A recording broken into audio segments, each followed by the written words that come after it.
الحمد لولیہ والصلاة والسلام علی نبیہ وآلہ وصحبہ وبارک وسلم۔ قال اللہ تعالی وتبارک فی القرآن المجید والفرقان الحمید۔ بسم اللہ الرحمن الرحیم۔ قل بفضل اللہ وبرحمتہ فبذلک فلیفرحوا۔ صدق اللہ مولانا العظیم وصدق رسولہ النبی الکریم الرؤوف الرحیم۔ اللہم نور قلوبنا بالقرآن وزین اخلاقنا بالقرآن وادخلنا الجنة بالقرآن ونجنا من النار بالقرآن۔ قال اللہ تعالی وتبارک فی شان حبیبہ مخبرا وآمرا ان اللہ وملائکتہ یصلون علی النبی یا ایہا الذین آمنوا صلوا علیہ وسلموا تسلیما۔ اللہم صلی علی سیدنا مولانا محمد معدن الجود والکرم صلاۃ و سلاما علیک یا سیدی یا رسول اللہ۔ حمد و تعریف و توصیف اللہ جل مجدہ الکریم کی ذات برکات کے لیے، رسول رحمت، شفیع معظم، نبی محتشم، حضور ختمی المرتبت صلی اللہ علیہ وآلہ وسلم کے حضور ناز میں اپنی عقیدتوں، ارادتوں اور محبتوں کا خراج پیش کرنے کے بعد واجب الاحترام ذوی الاحتشام معزز و مکرم سامعین، خواتین و حضرات، السلام علیکم ورحمۃ اللہ وبرکاتہ۔ کتاب رحمت قرآن مجید میں اللہ جل شانہ نے ارشاد فرمایا، اے محبوب ارشاد کر دیجئے، فرما دیجئے، قل بفضل اللہ و برحمتہ، جب اللہ کا فضل اور اس کی رحمت ہو، فبذالک فلیفرحوا، تو انہیں چاہیے کہ اس فضل و رحمت کے حصول پر، اللہ جل شانہ کی اس کرم نوازی پر فرحت کا اظہار کریں، خوشی اور شادمانی کا اظہار کریں۔ ہوا خیر مما یجمعون، اور وہ جب فرحت کا اظہار کرتے ہوئے، خوشی کا اظہار کرتے ہوئے خرچ کرتے ہیں تو وہ خرچ کرنا اس مال سے بہتر ہے جو وہ جمع کرتے ہیں۔ تو خوشیوں کا حصول اللہ جل شانہ کا شکر واجب کرتا ہے۔ جب کوئی بھی خوشی ملے تو ہمارے اوپر ضروری ہوتا ہے کہ ہم اللہ کا شکر ادا کریں۔ شکریہ ادا کرنے سے نعمتیں اور زیادہ ملتی ہیں، اور شکریہ ادا نہ کرنے سے نعمتوں سے محروم کر دیا جاتا ہے۔ اور یہ انسانی فطرت ہے کہ جب اسے کوئی سرشاری ملتی ہے، جب اسے کوئی نعمت، رحمت یا راحت پہنچتی ہے تو وہ اس پر خوش ہوتا ہے۔ قرآن مجید میں ایک مقام پہ فرمایا وَإِذَا أَذَقْنَا الْإِنسَانَ مِنَّا رَحْمَةً فَرِحَ بِهَا، جب انسان کو ہماری جانب سے کوئی رحمت ملتی ہے تو وہ اس پہ خوش ہو جاتا ہے۔ آپ ایک چھوٹے سے بچے کی گال سہلائیں، اس کو ٹافی دیں، اس کے سر پہ شفقت سے ہاتھ رکھیں تو اس کا چہرہ کھل کے گلاب ہو جاتا ہے۔ ٹھٹھرتے ہوئے ماحول میں کسی کو روک کے گرم چائے پلا دے تو اس کی طبیعت میں سرشاری آ جائے گی اور وہ آپ کا شکر گزار رہے گا۔ تو یہ انسانی فطرت ہے، اس میں مسلمان ہونا بھی ضروری نہیں ہے کہ کسی بھی شخص کو آپ کوئی شے عطا کرتے ہیں، اسے کوئی خوشی دے دیتے ہیں تو وہ اس سے بہت زیادہ سرشار ہوتا ہے۔ رحمتم منا، جو لفظ قرآن نے بیان کیے وہ ہے رحمتم منا، یعنی ہماری جانب سے اسے کوئی رحمت ملے۔ رحمتن نکرہ ہے یہاں، کوئی رحمت ملے، عام سی رحمت ملے، فرح بہا، تو اس رحمت کے ملنے پر وہ خوش ہو جاتا ہے۔ آپ کی اگر توجہ ہو تو رحمت ملنے پہ وہ خوش ہو جاتا ہے، اور اگر رحمت للعالمین مل جائے تو پھر اس کی خوشی کا عالم کیا ہو، پھر اس کی مسرت کی کیفیت کیا ہو۔ یہ بات ذہن میں رکھیے کہ حضور کی آمد پر مسرت کا اظہار کرنا، خوشی کا اظہار کرنا، اس میں تو کوئی اختلاف نہیں ہے، امت کا کوئی بھی طبقہ اس کا انکار نہیں کرتا کہ یہ خوشی کی بات نہیں ہے، خوشی کی بات ہے۔ ہر دور میں اور ہر علاقے کے اپنے اظہار کے سلیقے ہوتے ہیں اور طریقے ہوتے ہیں، اگر وہ شریعت کے مزاج سے متصادم نہ ہوں تو ان کو اختیار کرنے میں کوئی حرج نہیں ہے۔ پھر مرور زمانہ کے ساتھ بدلتے ہوئے تقاضے ہوتے ہیں۔ کسی زمانے میں تلواروں کے ساتھ، تیروں کے ساتھ لڑائی ہوتی تھی اور وہ جہاد اسلامی قرار پاتا تھا۔ آج کی لڑائی میزائلوں کے ساتھ اور ٹینکوں کے ساتھ ہے اور یہ بھی جہاد اسلامی قرار پاتا ہے۔ کوئی کہے کہ تیر و تفنگ کو چھوڑ کے، نیزہ و بالا کو چھوڑ کے، شمشیروں کو چھوڑ کے یہ میزائلوں پہ آ جانا، یہ ٹینکوں پہ اور یہ جدید آلات حرب پہ آ جانا، یہ دانش مندی نہیں ہے، یہ سنت سے انحراف ہے۔ تو میاں تو سنت کے مفہوم کو نہیں سمجھا۔ اس دور میں آلات حرب وہ تھے، بدلتے تقاضوں کے ساتھ آلات حرب یہ ہوئے، تو وہ بھی عین جہاد اسلامی تھا، یہ بھی عین جہاد اسلامی ہوگا۔ اسی طرح خوشی کے مختلف طریقے ہیں۔ کسی زمانے میں بالکل پرانے لوگ جانتے ہیں، جب کسی کے ہاں خوشی آتی تو وہ گڑ کی روڑیاں بانٹتا، یہ پرانا طریقہ۔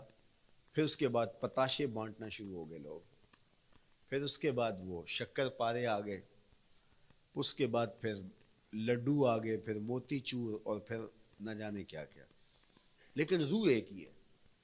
جو گڑ بانٹنے سے مسرت کا اظہار تھا، وہی آج جدید جو ہمارے پاس مٹھائی کی اقسام ہیں، ان کو بانٹنے سے بھی وہی مقصود ہے۔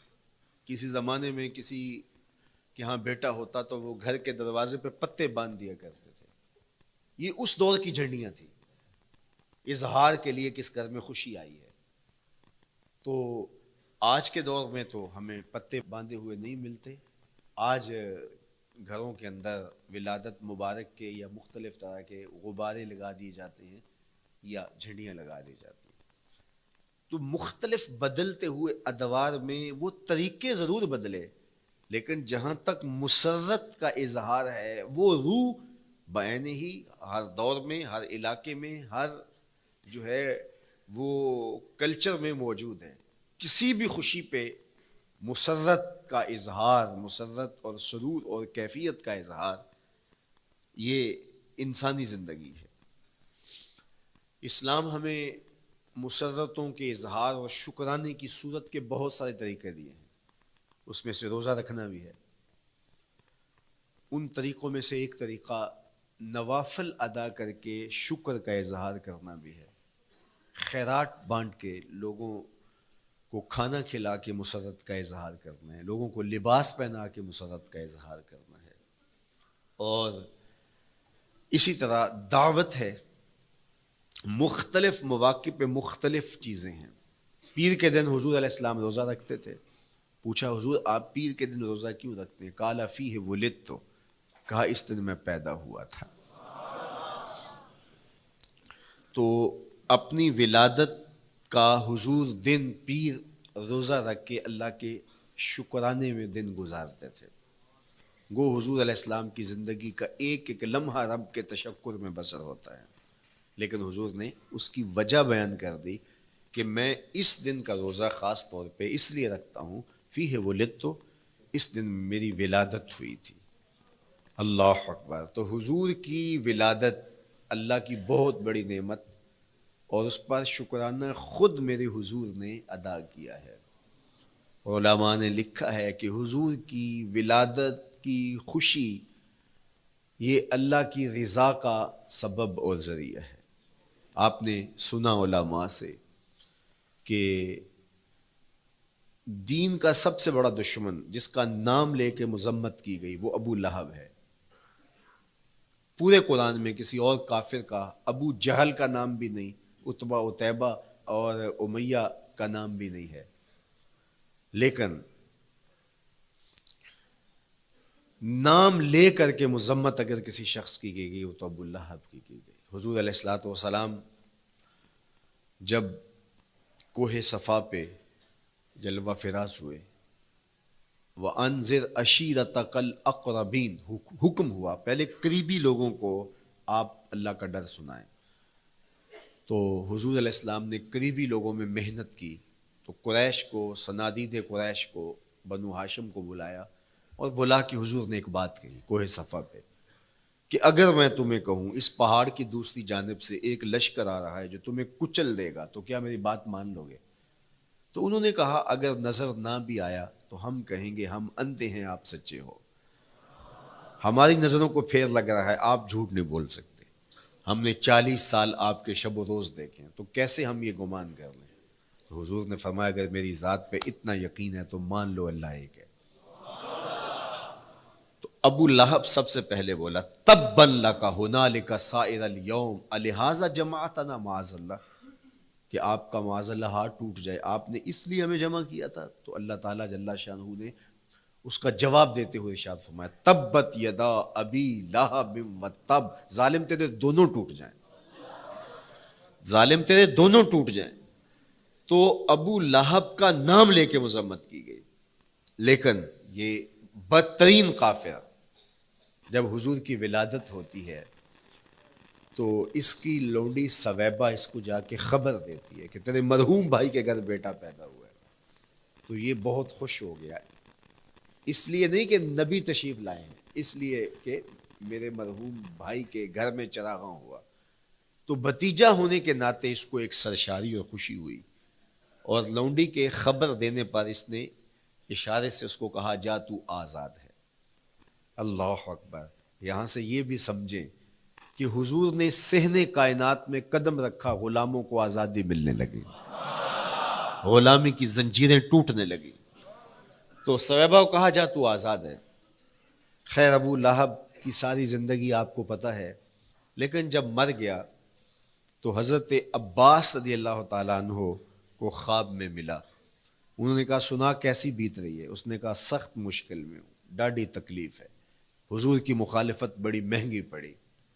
لیکن اتنا ہے کہ جب پیر کا دن آتا ہے، جس انگلی سے اشارہ کر کے لونڈی کو آزاد کیا تھا اس سے ٹھنڈا اور میٹھا مشروب بھی ملتا ہے اور عذاب میں بھی کچھ کمی ہوتی ہے. شارع مسلم امام نووی کے استاد امام ابو شامہ جو بہت بڑا نام ہے حدیث میں، وہ فرماتے ہیں جب ایک کافر کو حضور کو نبی سمجھ کے نہیں بھتیجا سمجھ کے خوشی کرنے کا بھی صلہ ملتا ہے، تو ایک مومن جو حضور کا غلام ہے اور حضور کو امام اور مقتدا اور نبی رسول اور محبوب سمجھ کے خوشیاں کرتا ہے، اس کو اللہ کتنا کچھ عطا کرے گا. دوستاں را کجا کنی محروم تو کے بعد دشمنہ نظر داری. جب تو دشمنوں کو اتنا دیتا ہے تو دوستوں کو کتنا عطا کرے گا. تو حضور کی آمد پر مسرت کا اظہار، بشاشت کا اظہار، یہ اہل ایمان کا طریقہ رہا ہے. ہاں جو اس کا انداز ہے، کسی کو نوافل میں زیادہ سرور ملتا ہے وہ نوافل کثرت سے پڑھ لے، کسی کو زیادہ سرور روزے میں آتا ہے تو وہ روزے رکھ کر کے اس شکرانے کو ادا کرے، کوئی ذکر کی مجلس سجا لے. مختلف طریقے موجود ہیں. حضور علیہ السلام تشریف لائے، صحابہ بیٹھے ہوئے تھے، صحیح مسلم میں روایت ہے، سنن نسائی میں ہے اور بھی کتب حدیث میں. محفل بپا تھی تو حضور نے آ کہا ما اجلسکم، کیوں بیٹھے ہوئے ہو؟ تو جو انہوں نے جواب دیا وہ سنیے. جلسنا نذکر اللہ ونحمدہ علی ما ہدانا لدینہ ومن علینا بک. حضور ہمارے بیٹھنے کا مقصود یہ ہے کہ ہم اللہ کا شکر ادا کر رہے ہیں اس بات پر کہ اس نے ہمیں ہدایت دین عطا کی، ومن علینا بک، اور آپ کی صورت میں ہمارے اوپر احسان کیا، ہمیں آپ عطا ہوئے، اس پر اللہ کا شکر ادا کرنے کی مجلس سجائے بیٹھے. اب بات تو سادہ سی تھی، لیکن میرے حضور نے ان سے کہا کیا تم اس بات پہ قسم دے سکتے ہو کہ اسی لیے بیٹھے ہو؟ تو انہوں نے کہا جی ہم قسم دیتے ہیں ہم اسی لیے بیٹھے. میں اٹھاؤ قسم. تو صحابہ نے باقاعدہ قسم دی, ہم قسم اٹھاتے ہیں, ہمارے بیٹھنے کا مقصد یہ ہے کہ اللہ کا شکر ادا کر رہے ہیں اور آپ کی صورت میں جو انعام خداوندی ملا ہے اس پر اللہ تعالیٰ کا شکریہ ادا کر رہے ہیں. حضور نے باقاعدہ ان سے قسم لی اور انہوں نے باقاعدہ قسم دی. اب صحابہ کو حیرت تو تھی کہ یہ موقع قسم کا تو نہیں تھا, لیکن حضور نے قسم لی ہے, کیوں؟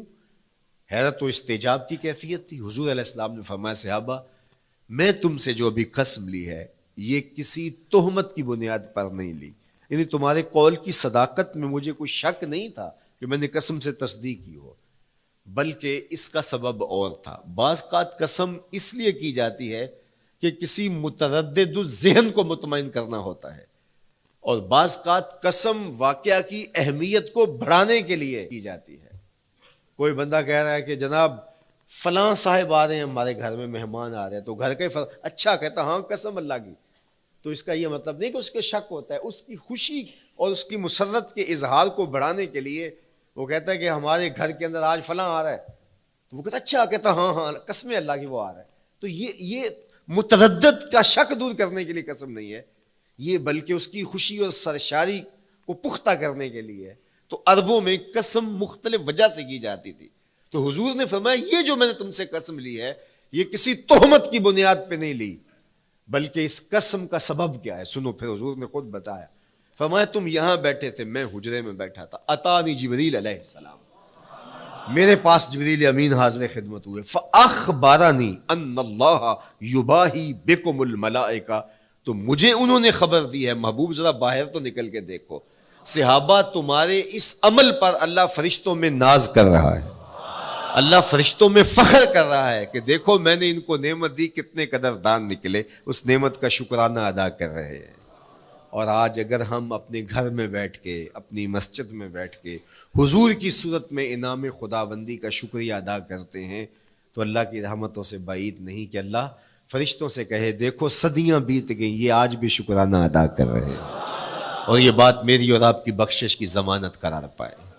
تو حضور کی صورت میں جو انعام ہوا, حضرت حسان بن ثابت اکثر کہا کرتے تھے منا علینا ربنا ام بعث فینا محمدا, ہمارے رب نے ہمارے اوپر احسان کر دیا ہے کہ محمد عربی عطا کر دی ہے.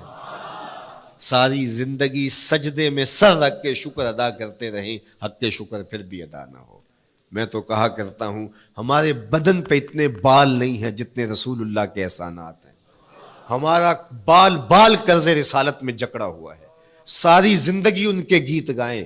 میں ایک رات کے میلاد کا صرف قائل نہیں ہوں کہ ایک رات میلاد کر لو اور پورا سال چھٹی, ساری زندگی حضور کا نام جپو, ساری زندگی حضور پہ درود پڑھو, لمحہ لمحہ حضور کے ذکر کا چراغاں کرو. صرف اپنے گھروں میں, اپنی چہار دیواریوں میں اور اپنے بازاروں میں جھنڈیاں ہی نہ لگاؤ, بلکہ دل کے ایک ایک فرد پہ نام محمد کی جھنڈی لگاؤ. صرف منڈیروں پہ چراغاں ہی نہ کرو, بلکہ دل کی اندھیر گلیوں میں بھی حضور کے نام کا چراغاں کرو. اندر بھی روشنی ہو, باہر بھی روشنی ہو. حضور پہ درود پڑھو, حضور کا ذکر کرو, اپنے بچوں کو بٹھا کر کے حضور کے قصیدے سناؤ, حضور کی شانیں سناؤ, حضور کی سیرت بتاؤ انہیں. اپنے گھر کے ماحول کے اندر, اپنی مسجد میں, اپنی گلی میں, اپنے دوستوں میں حضور کا ذکر کرو. دوستوں آپس میں بیٹھو تو کہو یار اللہ کا کتنا کرم ہو گیا کہ اللہ نے ہمیں حضور عطا کر دیا. دوستوں میں بیٹھے جب یوں بات کرو گے تو اللہ کی رحمتیں کس قدر تمہارے اوپر برسیں گی. اپنی عقیدتوں کا اظہار کرو, وہاں کمیت نہیں دیکھی جاتی, وہاں کیفیت دیکھی جاتی ہے. وہاں مقدار نہیں دیکھی جاتی, وہاں معیار دیکھا جاتا ہے.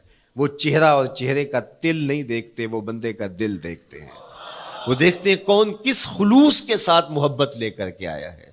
شاہ ولی اللہ محدث دہلوی بہت بڑا نام ہے, تمام مکاتیب فکر کے نزدیک معتبر نام ہے.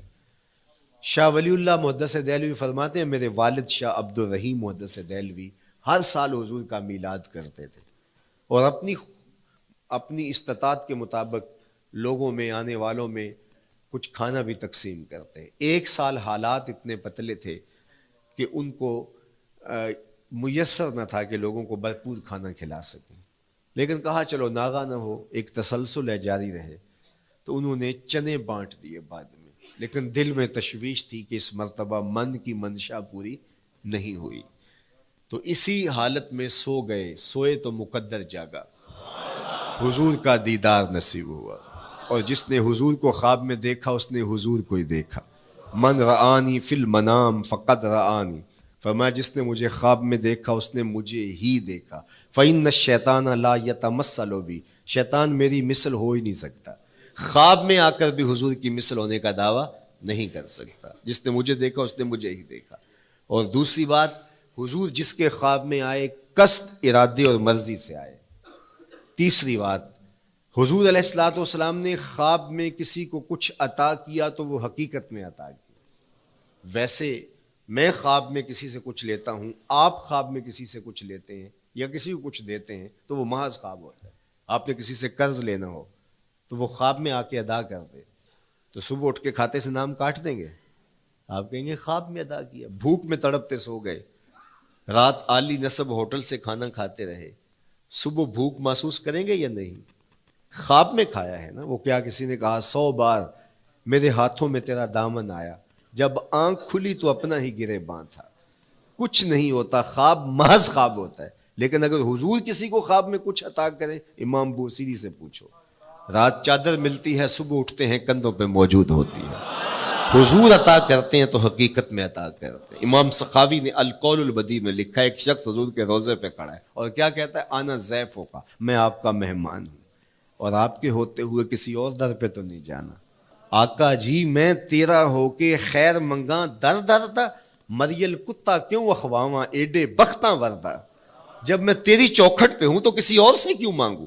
اور میرے امام بولے، کون دیتا ہے دینے کو منہ چاہیے، دینے والا ہے سچا ہمارا۔ کوئی جھولی میں چند ٹکڑے ڈال بھی دے تو ساری زندگی جتلائے گا۔ اللہ اکبر۔ عارف عبد المتین نے تو قلم توڑ دیا نا، اور جتنے بھی سہارے ہیں سبک کرتے ہیں، عزت نفس بڑھاتا ہے سہارا تیرا، ہر آسرا کمزور کرتا ہے لیکن نبی کا آسرا سر بلند کرتا ہے۔ کسی چودھری کا، خان وڈیرے کا مانگت سر اٹھا کے چل سکتے کہ میں فلاں کا مانگت ہوتا ہوں اور جس کو خیرات مدینے کی گلی سے ملی ہو؟ اسی لیے میرے امام نے مشورہ دیا، ٹھوکریں کھاتے پھرو گے ان کے در پہ پڑ رہو، قافلہ تو اے رضا اول گیا آخر گیا۔ وہ کھڑا ہی حضور کے روضے پہ اور کیا کہتا ہے؟ آنا ضیفوں کا، میں آپ کا مہمان ہوں، اور آپ کے ہوتے کسی اور در پہ جاؤں؟ اللہ اکبر۔ یہ کہتے کہتے آنکھ لگ گئی۔ حضور خواب میں تشریف لائے، دائیں ہاتھ میں روٹی تھی، عطا کرتے ہوئے میں خذ لے لے، کہتا میں نے خواب میں کھانا شروع کر دی، ابھی آدھی روٹی کھائی تھی، پوری روٹی نہیں کھائی تھی، آدھی روٹی کھائی تھی کہ میری آنکھ کھل گئی۔ جب آنکھ کھلی تو دوسرا آدھا ٹکڑا میرے ہاتھ میں موجود تھا۔ وہ دیتے ہیں تو حقیقت میں دیتے ہیں۔ تو شاہ ولی اللہ محدث دہلوی فرماتے ہیں کہ میرے والد شاہ عبد الرحیم محدث دہلوی نے خواب میں حضور کو دیکھا، اور چونکہ دن یہ عمل گزرا تھا اور کہ مہمانوں کو خاطر خواہ تواضع نہیں کر سکا تھا، تو حضور کے سامنے انواع اقسام کی چیزیں پڑی ہیں، اور ان میں میرے والے چنے بھی موجود ہیں، اور حضور ان کے ساتھ شفقت فرما رہے ہیں۔ تو یہاں معیار دیکھا جاتا ہے، مقدار نہیں دیکھی جاتی، یہاں کمیت نہیں دیکھی جاتی، کیفیت دیکھی جاتی ہے۔ یہاں چہرے اور چہرے کا تل نہیں دیکھا جاتا، یہاں آنے والے کا دل دیکھا جاتا۔ یار چہرہ تو چمکدار تھا، اسی لیے ابو لہب کہتے ہیں نا، شعلے کی طرح چمکتا ہوا، لیکن جہنم کا ایندھن بنا، اور کالے رنگ والا، ہونٹ موٹے ہیں، لیکن کعبے کی چھت میں کھڑا اذان دے رہا ہے۔ اذان ازل سے تیرے عشق کا ترانہ بنی، نماز تو اس کی دید کا ایک بہانہ بنی، ادائے دید سراپا نیاز تھی تیری، کسی کو دیکھتے رہنا نماز تھی تیری۔ تو عقیدتوں کے رنگ اور محبتوں کے رنگ حضور علیہ السلام کے ساتھ جب کوئی پیش کرتا ہے تو رائے گانے جاتے۔ یہ وفاداروں کا در ہے، یہاں بے وفائی کا تصور ہی نہیں ہے۔ وہ ہاتھ پکڑتے ہیں تو پھر چھوڑتے نہیں ہیں، اس لیے ان سے محبت کا ربط قائم کیجیے، اپنی اولادوں کو حضور کا پیار سکھائیے، اپنے گھروں میں میلاد کیجیے۔ لازم نہیں ہے کسی عالم دین کو بلاؤ، آپ اپنے گھروں میں حضور علیہ السلام پر درود پڑھیے گا، بچوں کو بٹھائیے گا، اور حضور کی سیرت کا کوئی واقعہ ان کو سنائیے گا۔ صحابہ اپنے بچوں کو بٹھا کر کے حضور کی سیرت بتایا کرتے تھے، حضور کا نقشہ بتایا کرتے تھے، حضور کے شمائل ذکر کیا کرتے تھے۔ اور کوئی صحابی ملتا تو تابعین جمع ہو جایا کرتے تھے اور اسے پوچھتے تھے اچھا بتاؤ حضور کی صورت کیسی تھی، زلفیں کیسی تھی. یہی میلاد ہے نا. میلاد میں حضور کے فضائل کا ذکر ہوتا ہے، شمائل کا ذکر ہوتا ہے، خصائل کا ذکر ہوتا ہے. اور موسم حج کا ہے. ایک اونچے ٹیلے پہ حضرت سیدنا ابو طفیل چڑھ گئے. یہ آخری صحابی ہیں، اس کے بعد کوئی صحابی نہیں. آخر میں سب سے آخر میں فوت ہوئے 110 ہجری میں. حضور کے وصال کے 100 سال بعد تک زندہ رہے. اونچے ٹیلے پہ چڑھ گئے اور لوگوں کو کہا لوگوں آؤ، اس وقت روئے زمین پہ میرے علاوہ کوئی نہیں جس نے حضور کو دیکھا ہے. بس انہی آنکھوں نے حضور کو دیکھا ہے. کیا ناز ہے. میرے ایک استاد ہوتے تھے سر محمد علی حاشر، اللہ ان کی قبر پہ رحمت نازل کرے. تو وہ بڑے بڑے مشاہیر اہل سخن سے ملے تھے تو وہ بات کرتے تھے. میں مولانا ظفر علی خان کا مصاحب رہا ہوں، میں نے اقبال کو دیکھا ہے. داغ دہلوی نے اپنے شاگردوں سے کہا تھا آنے والی صدیاں تم پہ ناز کریں گی اے لوگو، تم نے داغ کو دیکھا، تم نے داغ سے باتیں کی ہیں. یار جس نے داغ دہلوی کو دیکھا ہے وہ تو ناز کریں، جس نے اقبال کو دیکھا ہے وہ تو فخر کریں، جو مشاہیر اہل سخن کے پاس بیٹھتا رہا ہے وہ تو فخر کریں، اور جس کی آنکھوں نے جمال محمد عربی دیکھا ہے وہ اپنے مقدر پہ ناز کیوں نہ کریں. تو کہا لوگوں آؤ، اس وقت روئے زمین پہ میرے علاوہ کوئی نہیں جس نے حضور کو دیکھا ہو، آؤ مجھ سے حضور کی باتیں سنو. لوگ جمع ہو گئے اور کہا صف لنا رسول اللہ، تم نے حضور کو دیکھا ہے تو بتاؤ حضور کیسے تھے. تو حضرت ابو طفیل نے 3 لفظوں میں میرے حضور کا حلیہ بیان کیا، یاد کر لو. حضرت ابو طفیل نے کہا کان رسول اللہ صلی اللہ علیہ وسلم ابیض ملیحا مقصدا. ایک تو چٹے رنگ کے تھے، ایک تو حضور کا رنگ گورا تھا. دوسری بات ملیحن، حضور کا حسن نمکین تھا.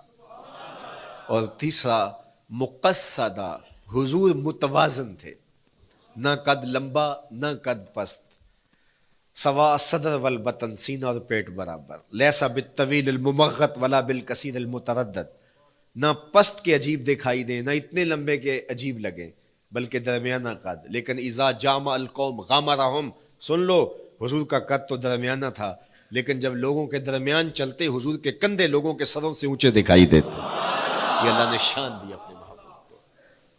مکھ چند بدر شاہ شانی، متھے چمک دی لاٹ، کالی زلف تے اکھ مستانی.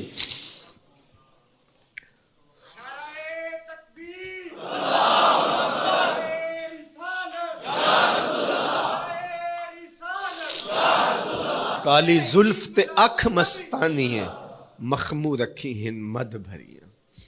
میں آپ کو مدینے کی گلی میں لے جانا چاہتا تھا کہ حضور علیہ السلام کی جب آمد ہوئی تو اہل مدینہ نے کس طرح جلوس نکالا، وہ عقیدتوں کے کیا رنگ تھے. لیکن وقت سمٹ گیا. لیکن اتنا سن لو کہ جب حضور تشریف لائے تو جنوبی سمت سے حضور آئے تھے.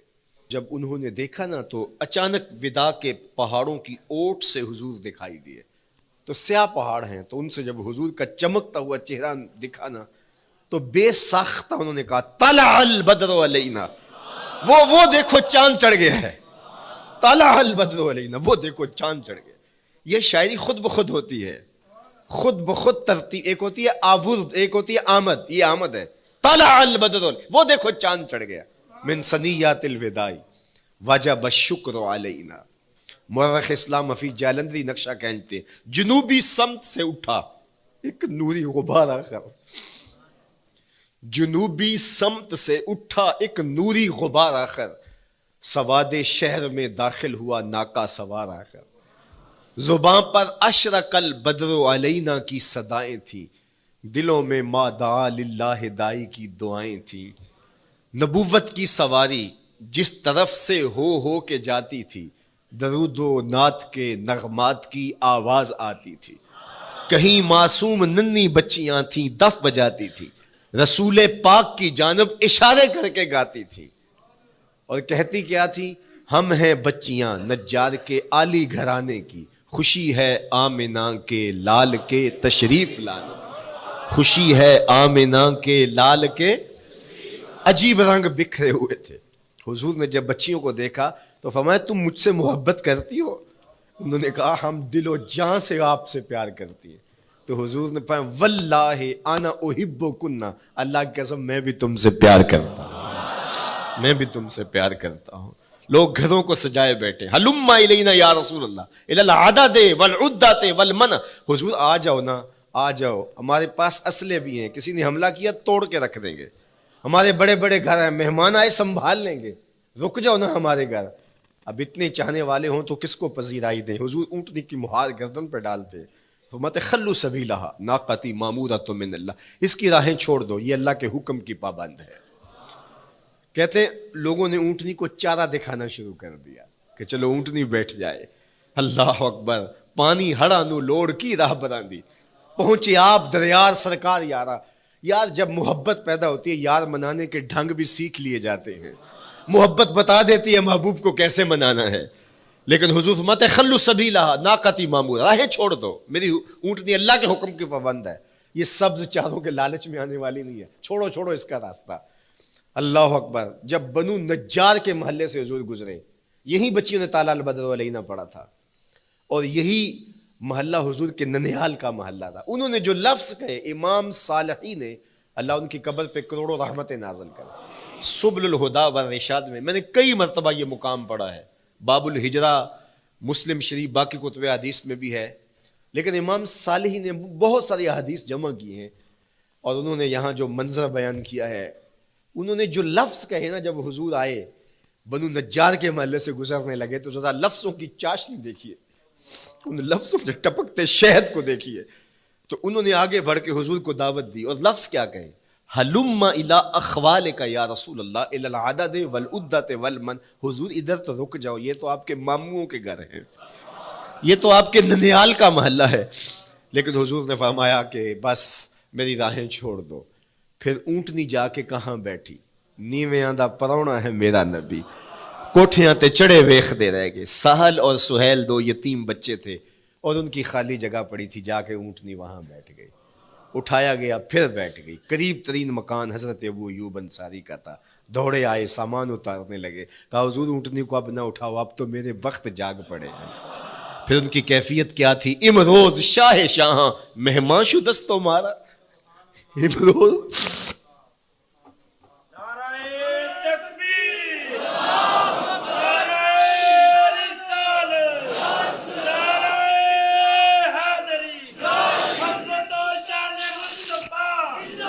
امروز شاہ شاہاں مہمان شدست و مارا، جبریل با ملائک درباں شدست و مارا.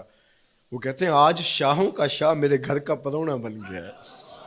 یہ ابو ایوب انصاری کے جذبات ہیں. آج شاہوں کا شاہ، آج خسرو حسینہ ماہ نازنینہ، آج امام الانبیاء میرے گھر کا پرونا بنا ہے. کہاں میں کہاں نکہتے گل، باد صبا تیری مہربانی. کبھی اونٹنی کے پاؤں چوم رہے ہیں، تیرے بخت کے تو میرے گھر تک لے آئی. تو کہا امروز شاہ شاہاں مہمان شدست و مارا، آج شاہوں کا شاہ میرے گھر کا مہمان ہے.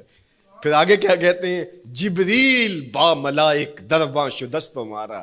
لوگوں جبریل کو دیکھو، آج میرے گھر کا پہرا دے رہا ہے، آج میرے گھر کا چوکی دار بنا ہوا ہے، کیونکہ میرے گھر میں حضور ٹھہرے ہوئے ہیں. تو کیا حضور کی آمد کا جلوس تھا یار. صحابہ نے جو حضور کے آمد کا جلوس نکالا، ہم تو وہ رنگ پیش نہیں کر سکتے، لیکن میں آپ کو کہوں گا درود پڑھتے ہوئے آج جلوس میں شامل ہوں، حضور کے ذکر سے سرشار ہو کے جلوس میں شامل ہوں، اور پورے نظم کے ساتھ. اگر آپ کے جلوس میں کوئی کسی کی گاڑی گھس بھی آتی ہے، اس کو پیار دینا، اس کو راستہ دینا، اور اس کو حضور کی رحمت کا احساس ہو کہ یہ رحمت کو ماننے والے لوگ ہیں، اور حضور پہ درود پڑھتے رہنا، عقیدتوں کے رنگ میں رہنا. امید ہے کہ جس طرح حضور نے ان بچیوں سے کہا جو حضور کے جلوس میں شامل تھیں کہ کیا تم مجھ سے محبت کرتی ہو، تو انہوں نے کہا جی جی، ہم اسی لیے تو آپ کے قصیدے پڑھ رہی ہیں. تو حضور نے فرمایا واللہ میں بھی آپ سے محبت کرتا ہوں. تو ہو سکتا ہے حضور ہمیں فرمائے میرے میلاد کے جلوس میں آنے والوں